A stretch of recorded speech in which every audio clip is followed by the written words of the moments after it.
You're listening to a special podcast series brought to you by the American Senior Alliance, a nonpartisan, not-for-profit organization that advocates on behalf of America's greatest generation.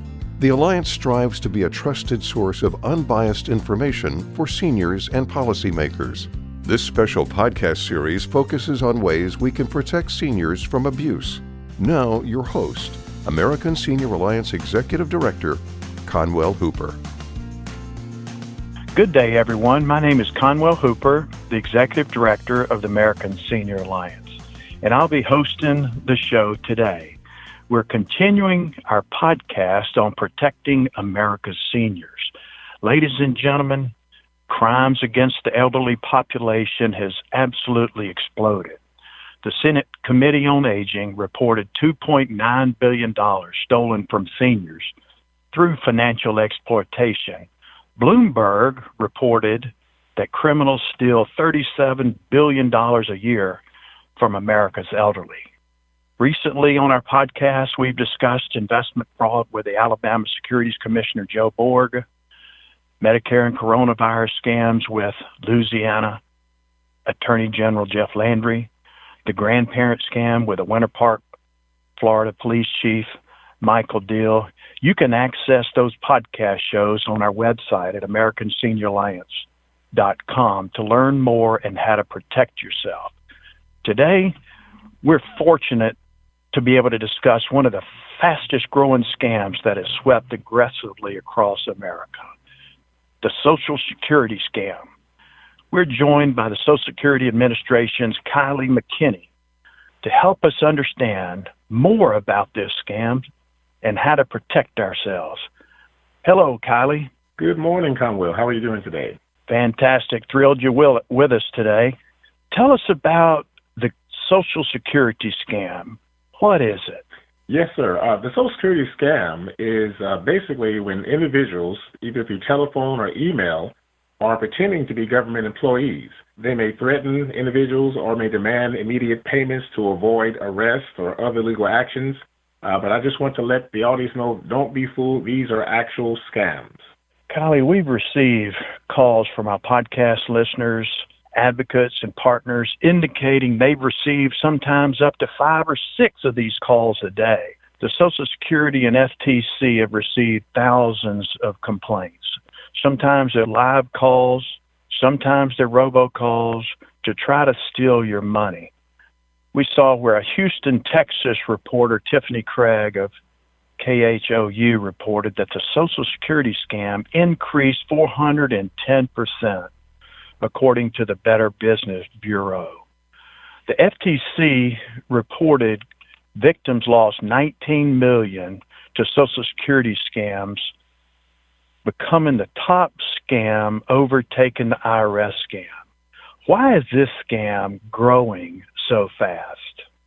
Well, a number of reasons. Of course, technology gives, unfortunately, hackers and scammers more fluent opportunities to, conjure up and come up with these types of scams. And these scams basically are not, prone to one particular area of the country. No area of the country is immune. No person is immune.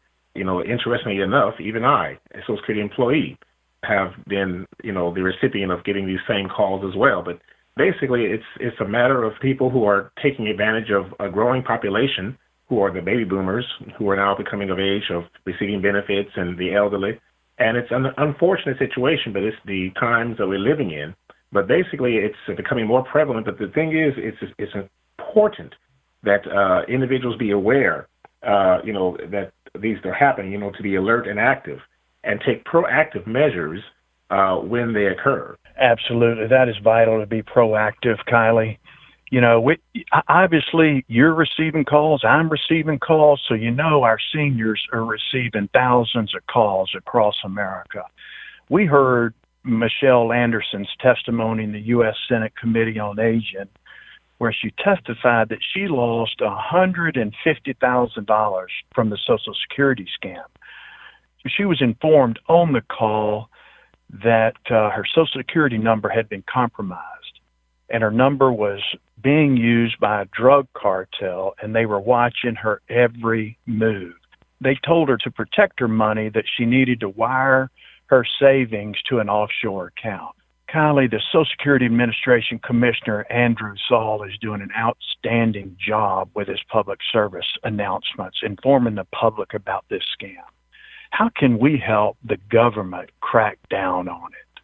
Well, doing what you're doing now by, educating the public. But let me just mention, the things to look out for as far as these calls is to understand the fact that the caller is going to call, these scammers, that is, are going to call saying there's a problem with the person's Social Security number or account. They will also call asking to pay a fine or a debt with retail gift cards, wire transfers, as you were mentioning with the lady that gave the testimony before the Congress, prepaid debit cards, internet currency, or by mailing cash. Another thing to look out for that I would tell the listeners is that scammers pretending to be from Social Security or another government agency. Even the caller ID or documents sent by email may look official, but they're not. And again, another thing to look out for are that, callers threatening with arrest or other legal action. Let me just be very clear. Social Security, we will never call threatening individuals that will suspend their Social Security numbers or demand immediate payments from them or require payments by cash, gifts, gift cards, prepaid debit cards, wire transfers, nor will we ask for gift card numbers over the phone or to wire or mail cash. Now, I will indicate and will just specify that we do contact citizens. So, we generally contact them, but we have let me put it this way. We contact them when there's ongoing business with Social Security, by telephone or for customer service purposes. There are times that we call them because of maybe a pending claim that they would have filed with us, or maybe because there's some type of review on an existing claim that needs to be done or things of that nature. There are even times that we may send out representatives. Of course, we're not doing it during this COVID-19, but there are times that we may send out representatives face-to-face to see individuals just to verify certain aspects of benefits or just, certain program-related situations. Now, in that case, what we do is before we send out the individual, even for a face-to-face interview, we send a letter out first. We will send out a letter before the interview indicating the date, the time, and who we're sending out and the reason why we're sending them out there, so that when the individual comes, the person is well prepared to, look for this individual. Now, even in the letter, we indicate what to look for. And the person that's coming, the representative, should have a work ID. They should announce themselves and, again, restate the purpose of why they're there. But if the person has any, inkling or that this fraud or suspicion, they have a right to call the Social Security office to verify that someone is coming out. And I'll even say this even amongst those who are calling. If you get a call from someone purporting to be from Social Security, the first thing to do is hang up the phone and don't give out any personal or money information or even personal information. But they can call back to the Social Security office to verify that this individual is from Social Security. So again, that's a long answer to your question, but in short, it's entailing all the things to look out for with regards to these scam calls. Again, I want to emphasize we do call citizens, and we will ask for certain information, but it's, ongoing. Now, I'll say this. If we're asking for a Social Security number, it's because we want to verify, the person who they are. But even in that essence, by that time, we have already established who we are. We established why we're calling, and we also have given them the information or a number to call back if they want to verify who we are. But as far as cold calls, asking for information, that's something that we don't do. We don't do cold calls asking for information unless we have an ongoing business-related activity with the individual. And even then, we have precautions of what we go through to, notify the individual that we are calling and why we're calling and why we're asking what we're asking. That is great feedback, Kylle. That is extremely helpful. One of the things that you mentioned is obviously just hang up. I mean, you can always call back possibly the Social Security Administration to be able to contact you guys. But, obviously our seniors are very trusting, but I think you can always hang up if you think that it could be a possible scam. Why do you think these fraudsters target our older, vulnerable population?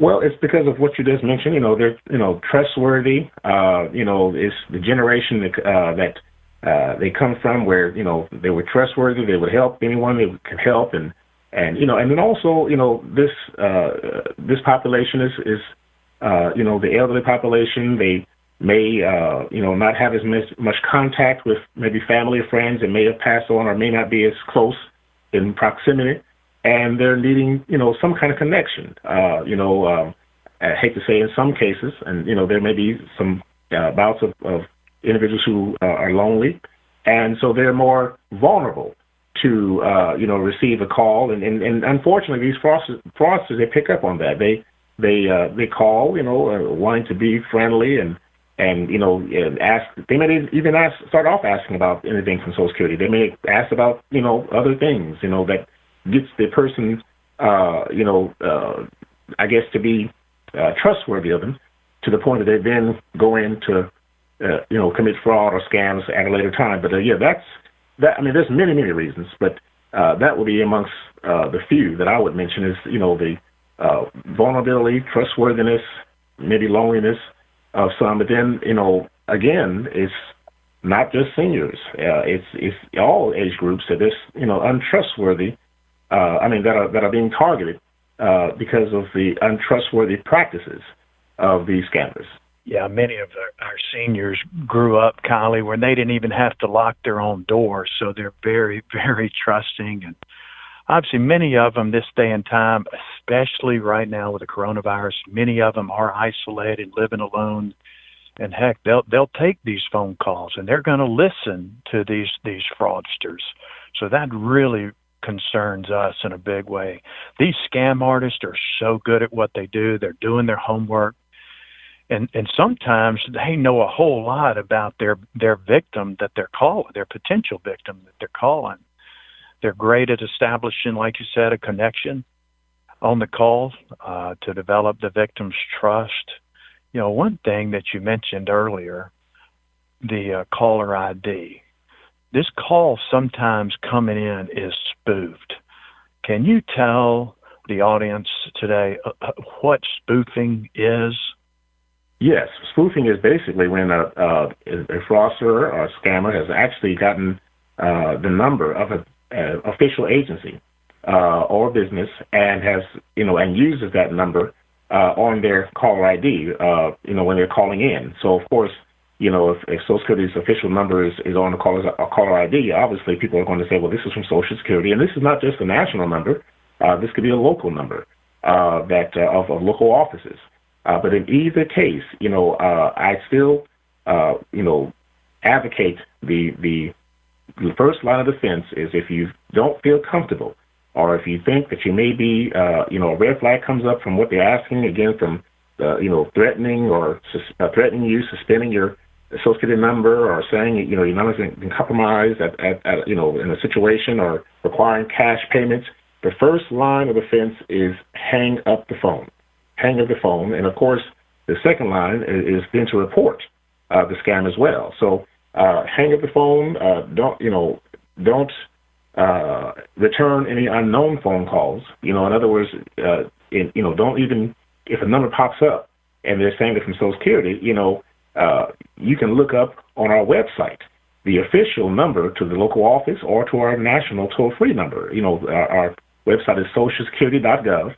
And on there, there's an office locator at the very bottom that says contact us, where you can actually type in your zip code, and the actual Social Security office that services your particular zip code will come up, where you can officially have the number to call that office to find out any information and to verify that this is an official call, or, and just even to report that you've gotten a call, and they can let you know, we can let you know if that call is official or if it's a scam, and then give you the steps to take. What to do if that is, in fact, believed to be a scam. That's excellent advice. One thing, a little bit more on this spoofing and caller ID. Once a senior citizen sees a Social Security Administration pop up on their caller ID, they immediately let their guard down. I mean, the Social Security Administration's been so good to so many of our seniors, so that automatically they see that, and so their guard comes down, Kylie. So they think that, it's you guys, potentially calling. So they have a tendency to trust the caller automatically, and so they're going to be more likely to be able to give certain information that they may not should be given on that phone call.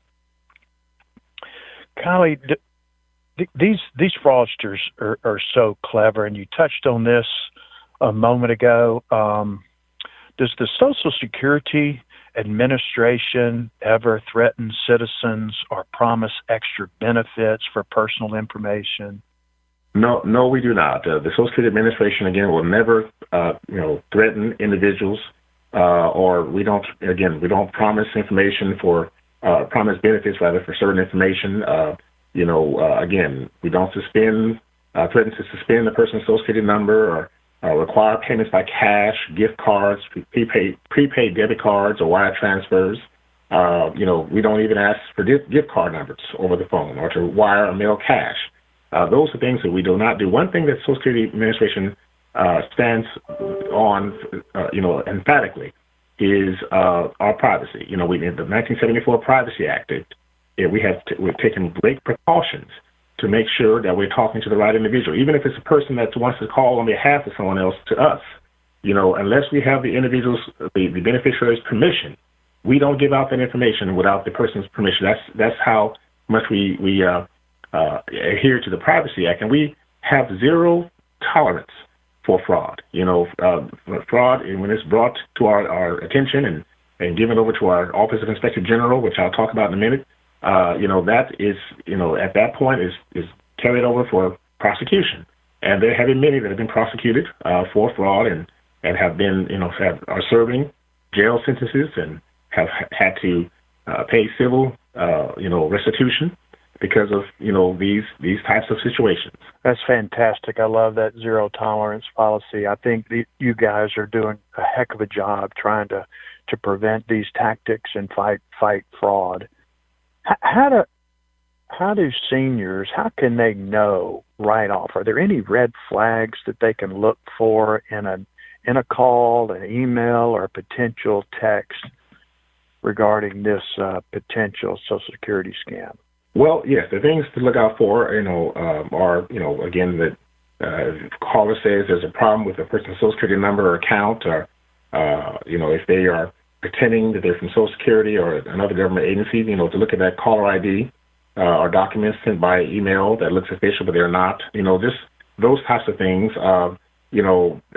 being called and being threatened with arrest or other legal action.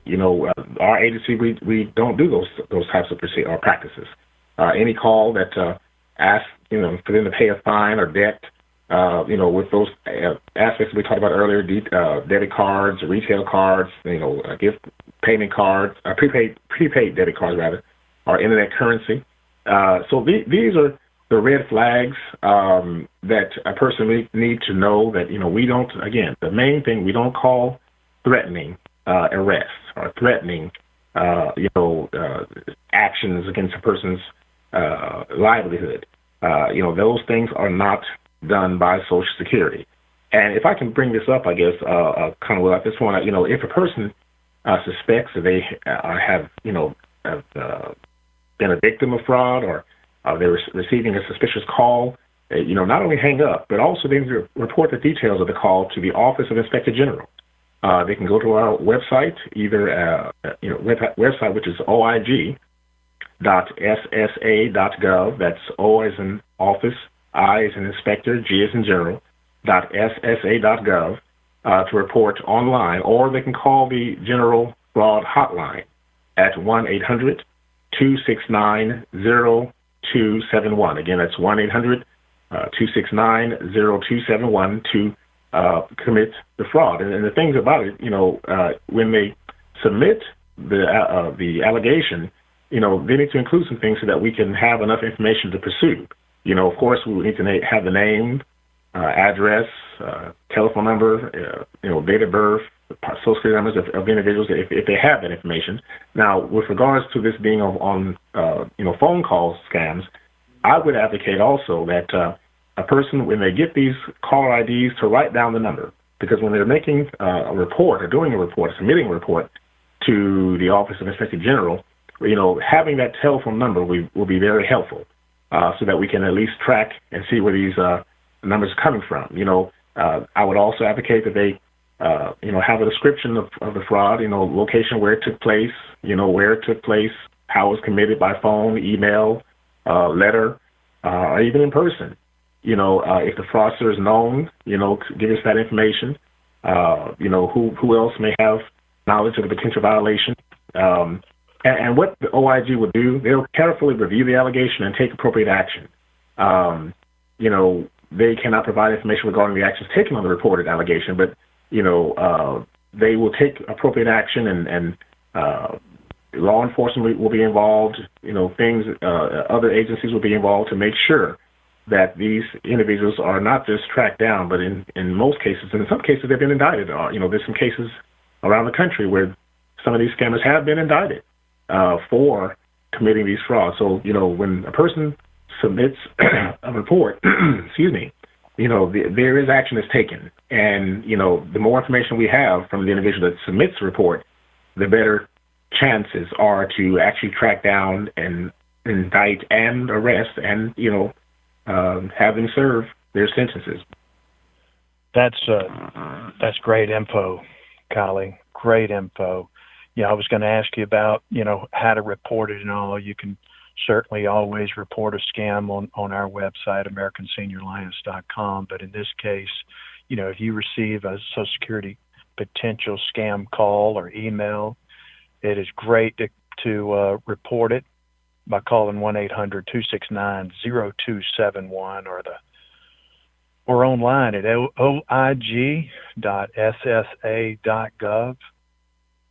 Is that /report, Kylle? Actually, it's it's oig.ssa.gov /. There's not a report after that. But if they just type oig.ssa.gov,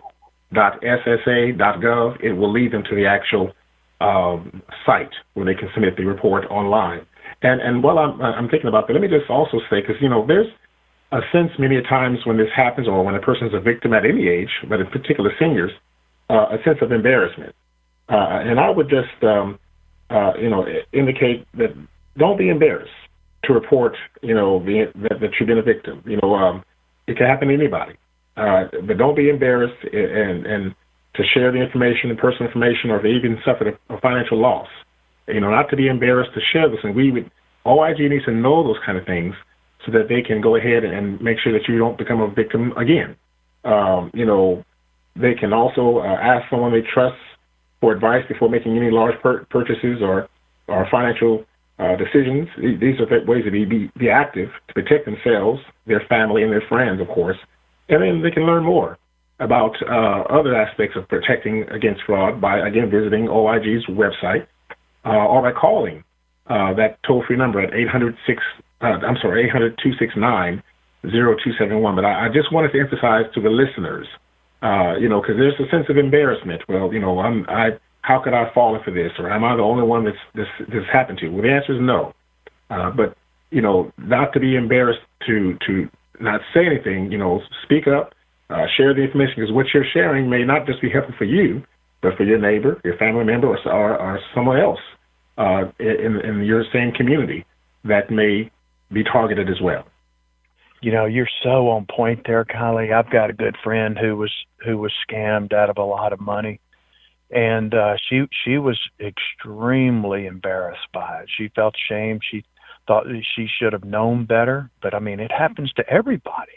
And that's why being able to hear from people like you, being able to tell the story about what could potentially happen and be able to educate the public on this type of scam, the more information people have, the more likely they will not be scammed. So I think it's you're really providing some outstanding, info for our listeners. I understand some of these calls are derived through robocall mechanisms. We were highly involved with that anti-robocall, the anti-illegal robocall legislation that passed last year in D.C. How are some of these able to slip through the cracks based on that legislation that cracked down on robocalls? I don't have an answer to that.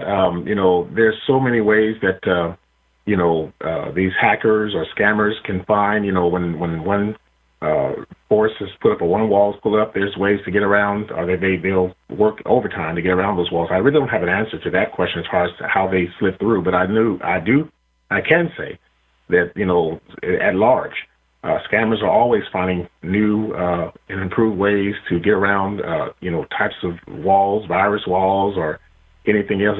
That's why the best defense is just again, to hang the phone or not even answer it in the first place. Because it's so many different ways that people will try to, maneuver. But what I was going to say was, in addition to the scam, we're talking about telephone scams and email scams, but I want to bring up this point too, and that's just identity theft at large. Identity theft is one of the fastest growing crimes in the U.S. at this moment. And if a person is a victim, it takes normally 10 to 20 years, not weeks, not days, not months, but 10 to 20 years to get it back, to get their ID back together again. Of course, if a person is a victim of ID theft, there's some things that need to be done. And I'm particularly talking about ID theft in relation to a person's Social Security number. Is number one, contact the, Office of Inspector General. They're the ones that, will get their ID back to, the Federal Trade Commission, the Federal Trade Commission. They're the ones that will rectify their ID and get it back together again. But the first thing, even before the Federal Trade Commission, is to file a report with the police. File a police report. And then contact the Federal Trade Commission. And then number three, contact the credit bureaus, Equifax, TransUnion, and Experian. And they can put a fraud monitoring alert on the credit. But I want to go further because, we all know what happened to us, 19 years ago, back in September of 11th. We were attacked. And the success of the hijackers was the fact that they were able to get fake or false Social Security cards to get on those planes to do what they did. So as a result, there was a law passed back in 2004 called the Terrorist Act of 2004. It used to be that a person can lose their Social Security card and get it replaced as many times as they wanted to. That is no longer the law. There is now a limitation on the number of times that a person can have their Social Security card replaced. That's 3 times a year or 10 times in a lifetime, and that's it. If they exceed that threshold, then they will not have their Social Security card replaced. And let me just say further that we advocate a person, whether they're seniors or at any age, never give out your Social Security number freely to anyone. Never give it out freely to anyone. Be very careful. Always ask, if you're being asked to give your Social Security number out, ask why they need it and what are the consequences if I don't give it to you. Places like restaurants or zoos or whatever should not be asking for a person's Social Security number. Not even, I would be very leery about giving out the last 4 digits, again, unless you know why. Now, the only time that a person needs to have their card or give out the number or even have their card on them, because we advocate never carry a card on you. Unless you need to give it to a employer, a tax preparer, or a health provider. And we, also advocate never laminate your Social Security card. If your card is laminated, it'll be suspect as being tampered with and will not be accepted. I go further to even talk about credit cards. We normally sign the back of our credit cards with our names. I would advocate put photo ID required instead. Photo ID required. So if that card is ever lost or stolen, the clerk must ask for ID before they swipe that card. For those seniors or anyone who have checking accounts, instead of putting your full name and address and phone number on the front of the check, put your initials in your last name. So if for instance, a person's name is John Lewis Smith, instead of putting John Lewis Smith on the front as far as the heading on the check, put their initials in their last name, J.L. Smith. So if that check is ever lost or stolen, the thief has a hard time, figuring out what JL stands for, and has a hard time cashing that check.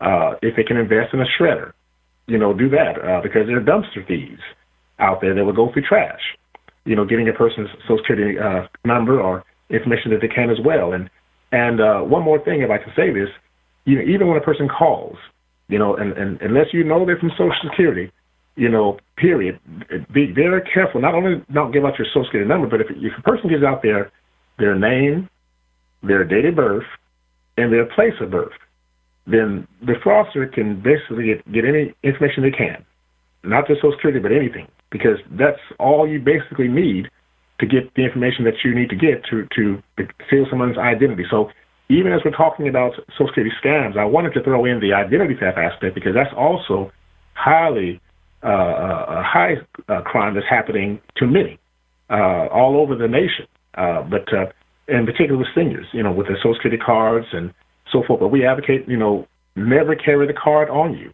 Always keep it in a safe place. So again, the only time a person needs to have their card is if a health provider, a taxpayer, or employer is asking for that card. So I just wanted to kind of make sure that was also parallel to what we're talking about as we talk about Social Security scams. That's excellent info, Kylle. You did touch on a couple things that I wanted to ask you about.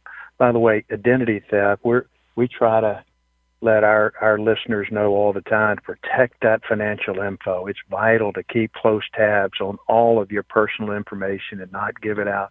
You mentioned a minute ago about the last 4 digits of your Social Security code. Is that okay to be able to share it sometimes over the telephone? Well, if you are certain that you know who you're dealing with, but even then, you can still ask the question, if I don't give you those last 4 digits, what are the consequences? What are the consequences I can face for not giving that out? So, I would just say to be very cautious, know who you're dealing with, know why they're asking, and again, you can still ask if that's not given out, what are the consequences? Yeah, I'm very apprehensive about sharing that kind of info. But what about, for example, if somebody's writing a check to the Internal Revenue Service, they typically ask you to put maybe your Social Security number on the check. So is that a smart thing to do? Well, the 3 instances that a person would, it'll be more than likely safe to provide a Social Security number is if an employer, taxpayer, which has to do with IRS, or a health provider asks. In those cases, maybe a doctor's office or what have you. In those cases, it's normally or usually pretty okay to provide your Social Security number. But again, you are doing your due diligence to make sure that you know that these are in fact the entities that are asking for that. So, if the IRS is getting a check from you and they're asking for your Social Security number and that's where it's going to the IRS, then that would be fine. But if you are not sure, you again have the due diligence to ask why and what are the consequences. That's great feedback, Kylle. You've been so informative today, extremely helpful. Is there any additional advice? We know you need to get back to work. Is there any additional advice that you could share with our listeners today? Well, I would just say once again unfortunately, these telephone scams, email scams, or Social Security scams are widespread and they're popping up every day around the nation. But it's very important that individuals, I would say 2 things: to be alert and to be active. Be alert of these calls that are coming in, knowing that again, Social Security does not call threatening you or threatening to suspend your Social Security number, demanding immediate payments from you, requiring payments by cash or gifts or asking for gift card numbers or over the phone or to wire or mail cash. So be alert to those things, and also to be active. To protect yourself and your family and your friends. If those calls come in, hang up and report immediately to the Office of Inspector General. We've given out the number 1-800-269-0271, or you can submit the report online at oig.ssa.gov. Don't return unknown phone calls. If you think that you gotten the call that's fraudulent, you can also call the Social Security office in your local area. to just verify that the call is coming in, because in some cases we do call, when there's ongoing business or a customer service representative needs to get information. They can being active, ask someone again that they trust for advice before making any large purchases or financial decisions, and don't be embarrassed to report, if you've been victimized or if you think you might have been, fraudulently targeted. So basically, it's, just to understand the threats, exercise caution, and secure your information. And I'll say this last thing, too. We have an account that a person can create with us. It's called the My Social Security account.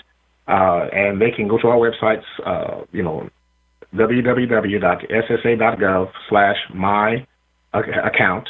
And by creating this My Social Security account, a couple of things. If a person's not yet drawing Social Security, they can actually access this account to get their Social Security statement. We were sending those out yearly at one point, but we stopped doing that. But they can access and download their Social Security statement that they want to check for accuracy, because sometimes it may not always be accurate. Maybe employees may not have reported everything to us, so they can look at that to get estimates of what they would get for retirement, survivor, disability benefits. If a person is already drawing Social Security, they can create this account to, get a benefit verification letter, change or start direct deposit, check on the status of the claim or benefit, change address, get a replacement Medicare card, a replacement 1099.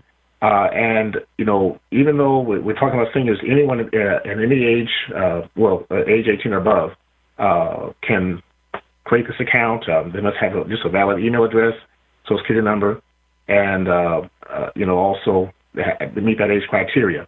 Now, even with this, we're going to, ask some questions as they're creating the account that are out-of-pocket questions to make sure and authenticate they're the right person when they're creating this account as well. They may have questions asked such as, give us the last 8 digits of your credit card number, or what is the first loan on your first house, or what is information, or give us information off of your W-2 form. Again, do not be afraid or offended by these questions as long as they're on our website. But we must ask these questions to authenticate that they're the right person. If a person says, well, okay, I don't think I'll be using this, well, I would still advocate to at least create the account and then contact us to put a block on the account. And this is another way to keep a person from being a victim of fraud. So a person cannot get into your Social Security account if you've put a block on the account. Now, if you then later on need to use the account, you need to call us back to unblock the account. But again, even if a person does not want to deal with, or they want to maybe protect their Social Security record, one way to do this is by creating a My Social Security account. And again, after it's created, let Social Security know I want to put a block on the account so that no one has access or can get access illegally to my information. So these are the things I would advocate and say and be cautious of, as they're going forward, as you go forward from this point dealing with Social Security fraud and scams.